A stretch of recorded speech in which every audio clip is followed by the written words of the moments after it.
கொலைபாதகர் யாரவர்கள்? ஆவி கொல்லும் அந்த இருள் சக்திகள். அக்கினிக்கடல் காத்திருக்கிறது, நாம் எங்கே நிற்கிறோம்? சிந்திப்போம்.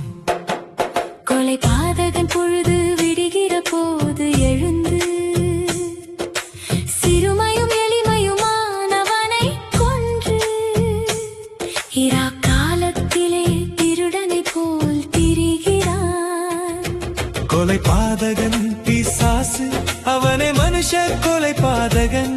எவனை விழுங்கலாமோ என்று சுற்றித் திரிகிறான். விசுவாசத்தை குலைத்து ஆவியை கொல்லுகிறான். கொலைபாதகர் யாரவர்கள்? ஆவி கொல்லும் அந்த இருள் சக்திகள். அக்கினிக்கடல் காத்திருக்கிறது, நாம் எங்கே நிற்கிறோம்? சிந்திப்போம்.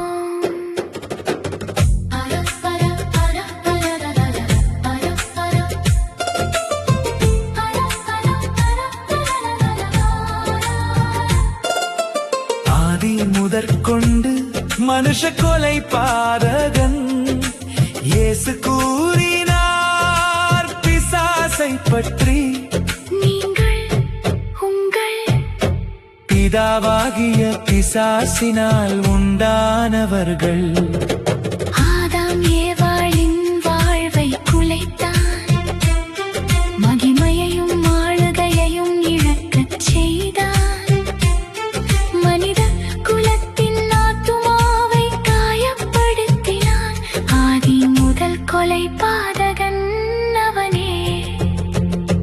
காயின் ஆபேல் பலி கொண்டு வந்த போது ஆபேலின் பலி ஏற்கப்படாததால் பொறாமை எரிச்சல் உள்ளத்தில் எழுந்தது. நான் அறியேன் என்று பொய் சொன்னான். அந்த பொய்க்குள் இருந்தது பிசாசு, கொலை செய்யும் அளவுக்கு கொண்டு சென்றது. ஆதி முதல் கொலைபாதகன் என்று கர்த்தர் சொன்னது உண்மை. பொய்யனும் அவன், பொய்க்கு பிதாவும் அவனின் வழியில் நடக்காதே. சத்தியம் இல்லாத வாழ்க்கை எல்லாம் அக்கினி கடலுக்கு இட்டு செல்லும். அவன் பொய்யனும் பொய்க்கு பிதாவுமாயிருக்கிறான். முதலில் பொய் வந்தது அவனால் தான். மனிதன் அவனிடத்தில் கற்றுக்கொண்டான். பொய் பேசும் அந்த இருள் வழி. தேவன் பொய்யை வெறுக்கிறான். பொய் பேசினால் நம்மையும் வெறுப்பார். சத்தியத்தில் நிலை நிற்காதவன் தன் சொந்தத்தில் இருந்து பேசுகிறான். உண்மையான நகரம் எப்படி வேசியாய் போயிற்று? நீதியால் நிறைந்திருந்தது ஒரு காலம்.